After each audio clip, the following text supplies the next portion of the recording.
Buenas tardes a todos. Una vez más nos encontramos para este momento de reflexionar sobre la oración, que lejos de ser una cátedra o un encuentro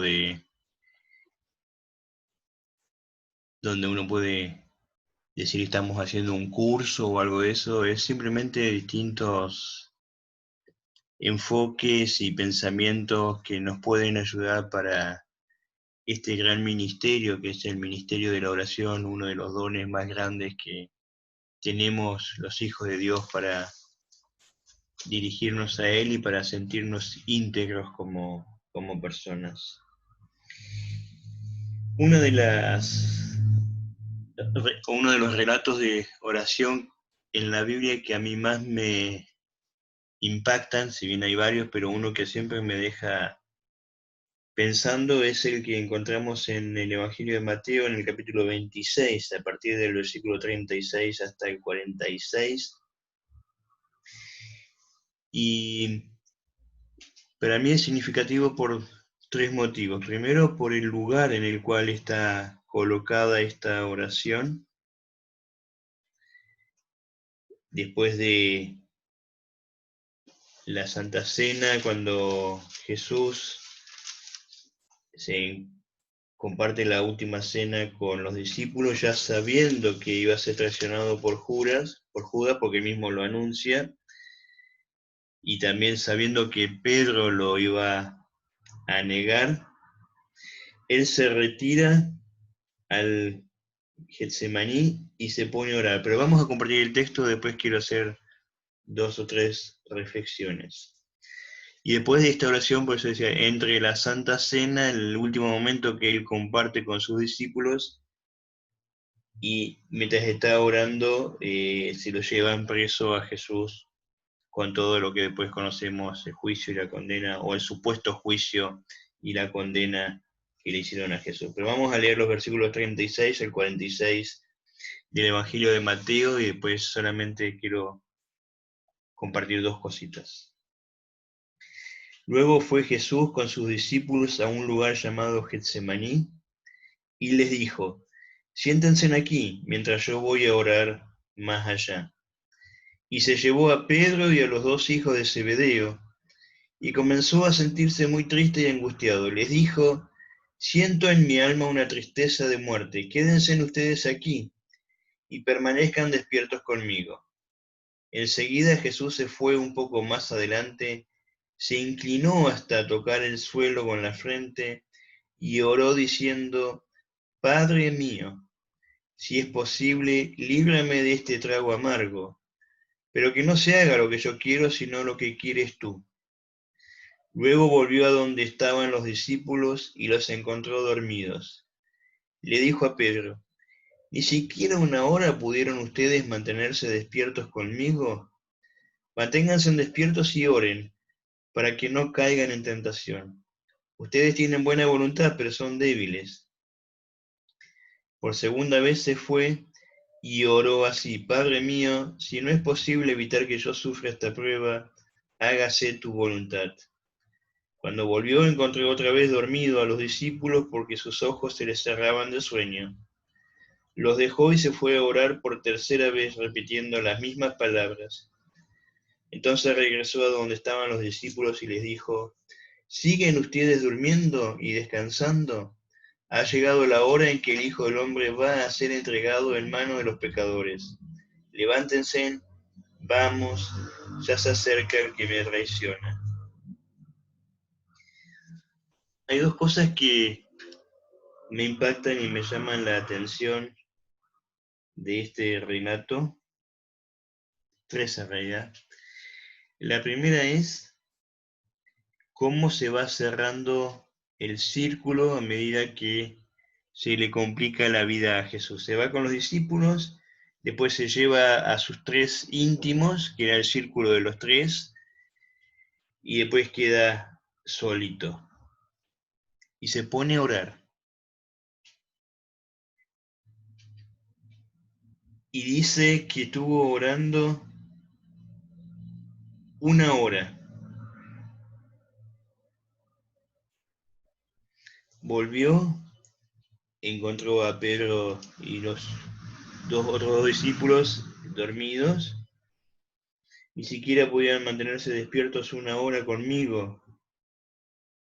Fue por segunda vez y oró las mismas palabras, y luego fue una tercera vez a orar. Podemos, si las matemáticas no nos fallan, podemos decir que estuvo 3 horas orando antes de asumir el último trámite, que era el juicio y la cruz. Y esto es lo que me impacta, ¿no? O sea, Jesús siempre en los momentos donde él tenía que asumir un gran compromiso o tomar una gran decisión o actuar de una manera importante, lo que hacía era se retiraba a solas y oraba. Son varios los textos que dice que muy de madrugada se retiraba al monte para orar o a las afueras para orar. Como que toda acción de Jesús estaba precedida de la oración. Oraba y actuaba, en ese orden. Oraba y actuaba. Y en esa acción se veía reflejada la fuerza y la potencia de la oración.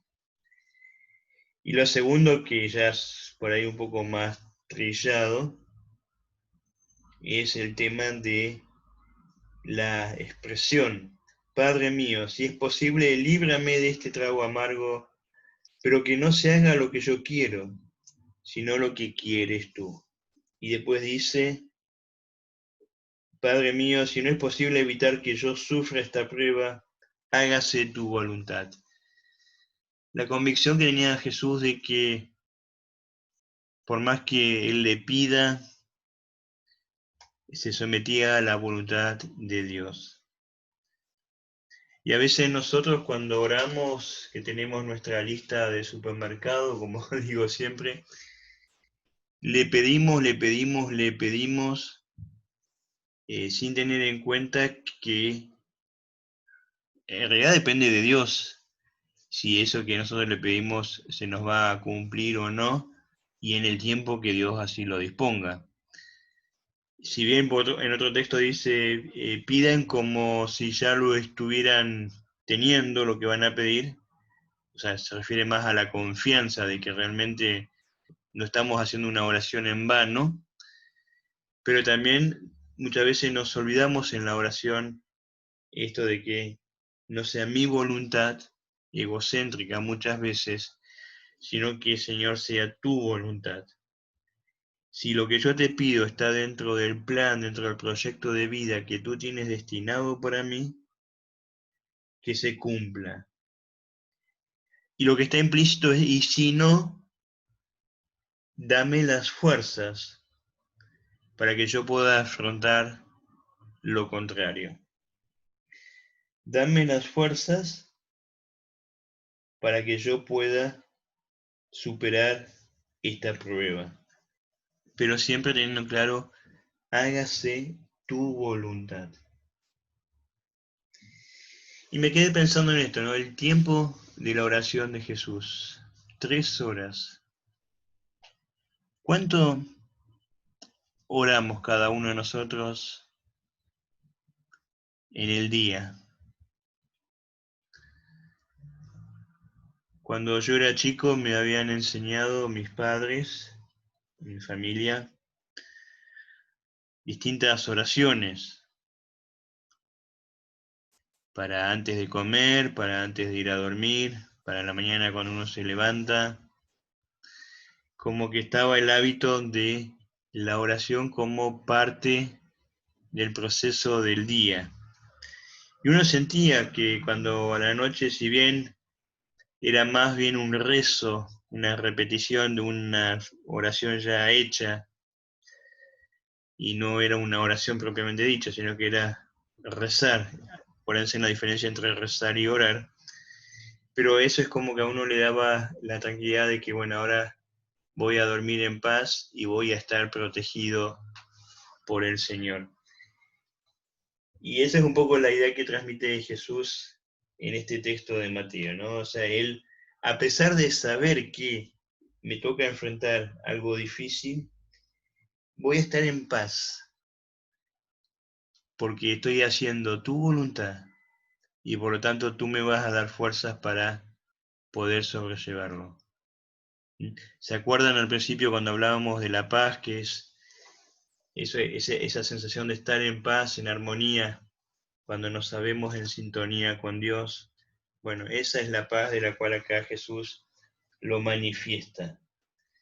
Y que evidentemente también nos dice otra cosa: manténganse despiertos y oren.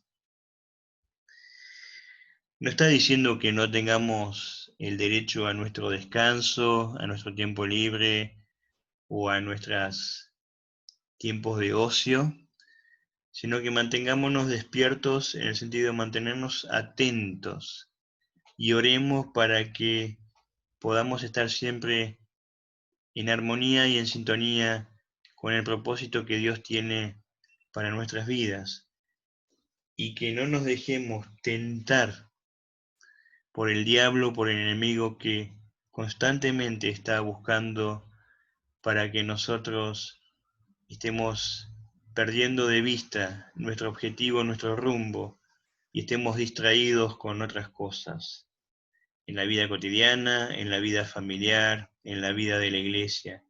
Cuántas distracciones que nos alejan de lo que es el eje, de lo que es el centro, de lo que es la voluntad de Dios y el proyecto de Dios que tiene para nuestras vidas. O sea, quiero sugerirles que cuando oremos, incorporemos siempre este concepto, ¿no? Que sea tu voluntad y no la mía, lo que de por sí también nos hace que no estemos centrados en nuestras necesidades, en nuestras preocupaciones, en nuestras angustias, sino que pongamos todo eso en el gran proyecto que Dios tiene para cada uno de sus hijos e hijas. Y como Dios nos ama a todos, aunque a veces nosotros no respondamos a ese amor, Dios nos ama a todos por igual.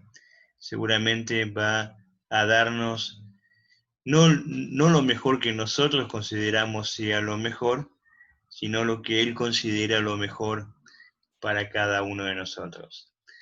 Siempre cuando toco este tema comento lo mismo: si uno tuviera que darle a sus hijos todo lo que los hijos consideran lo mejor para ellos, sería una especie de anarquía, ¿no? Porque tendrían de todo, como saciándose constantemente de sus necesidades.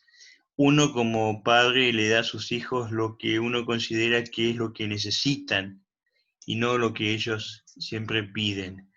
De la misma manera pasa con Dios. Dios nos da lo que Él considera que es lo necesario para que nosotros podamos cumplir con nuestro proyecto en la vida, que a veces no es lo mismo que lo que nosotros le estamos pidiendo. Por eso también es bueno, y Jesús muchas veces nos enseña en las oraciones esto, el tema de la gratitud. A pesar de lo que por ahí me toque vivir, no sea lo más agradable, sea una copa amarga, un trago amargo, te doy gracias, Señor, porque lo puedo vivir y porque tú me das las fuerzas para poder seguir adelante. Os invito ahora que en nuestras oraciones empecemos por el tema de la gratitud. Justamente en estos días estuvieron en el grupo mandando mensajes de gratitud por personas que se van recuperando de sus dolencias, de sus enfermedades, y seguramente si hicieron la tarea la otra vez que les había pedido que en una lista pongan todas las cosas por las que uno podría dar gracias en la vida, seguramente habrán hecho una lista muy larga de cosas, y hasta uno puede poner en esa lista la gratitud por poder haber mirado y visto una flor. Cuando uno piensa de tanta gente que no tiene esa alegría de poder ver una flor, de poder ver un pájaro, de poder escuchar un sonido o de poder expresar unas palabras. Ya desde esa óptica, desde ese ángulo, cuántas cosas podemos poner y anteponer como gratitud, como una norma de vida también, ¿no? Ser más agradecidos y menos desagradecidos, ¿no? Pensar más en cuántas cosas y cuántas bendiciones tenemos día a día, que a veces ni cuenta nos damos o que damos por sentado que tienen que ser así, ¿no? Mencionando lo físico, como recién decía, ¿no? Podemos ver, podemos escuchar, podemos hablar, podemos caminar, quizás algunos con un poco de dificultad, pero lo podemos hacer. ¿Mm? Tenemos un techo, tenemos comida, tantas cosas, ¿no? Que si seguimos así podríamos estar largo rato hablando de todas las bendiciones que recibimos día a día. Los invito a que ahora hagamos esa pausa, esa quietud, que despejemos de nuestra mente todo aquello que nos intranquiliza, nos perturba, nos distrae, para que de a poquito mientras inhalamos y exhalamos, inhalamos el soplo de vida, ese ruaj, ese aliento de vida que Dios puso en nosotros. Y vamos sintiendo cómo ese aliento de vida recorre todo nuestro interior, nuestra mente con sus pensamientos y va llenando todos nuestros pensamientos de ese aliento de vida de Dios. Nuestra nariz, lo que olemos, nuestra boca, lo que hablamos, lo que decimos, nuestros ojos, lo que vemos, nuestro cuello, nuestra garganta que muchas veces grita más de lo que alaba, de lo que da gracias. Nuestras manos se llenan de ese aliento de Dios para que también sean usadas para su gloria y en su nombre. Todo nuestro cuerpo con cada uno de sus órganos, nuestra sexualidad, nuestros pies, nuestros dedos, que nuestros pies caminen siempre en las huellas de ese soplo de Dios. Gracias te damos, Señor, Dios inmenso y maravilloso, por tantas cosas, por todo lo que mencionamos, que te acercas a nosotros, porque a través de tu Hijo Jesucristo, que vino a compartir con nosotros la vida, caminó junto a los suyos, nos dejó señales de tu amor y de tu bondad, que las podemos ver cada vez que nos abrimos, salimos de nuestro egoísmo y miramos a nuestro alrededor y usamos los dones que tú nos diste para ponerlos al servicio de los demás. Gracias, Señor, porque cada mañana nos podemos levantar, podemos proyectar el día, tenemos un sinfín de oportunidades de demostrar el amor que sentimos por ser amados por ti. Gracias, Señor, porque llenas nuestros ojos de tantas maravillas. Llenas nuestro aliento, nuestra nariz de tantos olores agradables, nuestra boca de sabores. Tantas cosas, Señor, que podemos darte gracias y que muchas veces olvidamos porque están ahí y no nos damos cuenta que cada cosa de ellas es un milagro tuyo, Señor. Gracias porque tú también actúas y lo vemos en cada persona que va recuperándose de sus dolencias, fortaleciéndose en sus debilidades, sintiendo compañía en sus soledades, sintiendo que no están solos, porque hay uno de tus hijos e hijas que está con ellos, que los acompaña, los ayuda. Gracias te damos, Señor, por el don de la medicina y de la tecnología que ha ayudado a que muchos puedan estar sanos, recuperarse de las dolencias, no solamente ahora el COVID, que es lo que nos está preocupando más que otras cosas, pero tantas otras enfermedades y dolencias que gracias a la tecnología de la medicina y a la capacitación de los médicos se pudo salir adelante. Y tantas otras cosas, Señor, que vos pones en la inteligencia para que se desarrollen tecnologías que sirvan para el crecimiento de la humanidad. Que en todo eso también te podamos alabar, Señor, y te podamos dar gracias. Gracias por cada uno de los que tenemos a nuestro alrededor, compañeros, compañeras de ruta, los hijos que son producto de ese caminar juntos, los vecinos, los amigos, los parientes, los compañeros de la fe, de las búsquedas, de las preguntas cotidianas que nos hacemos.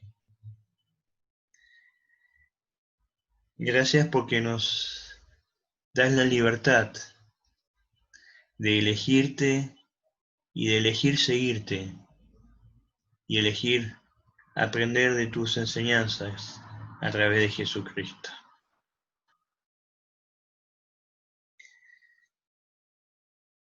Queremos, Señor, ahora sí también pedirte especialmente por Anaí Schwind,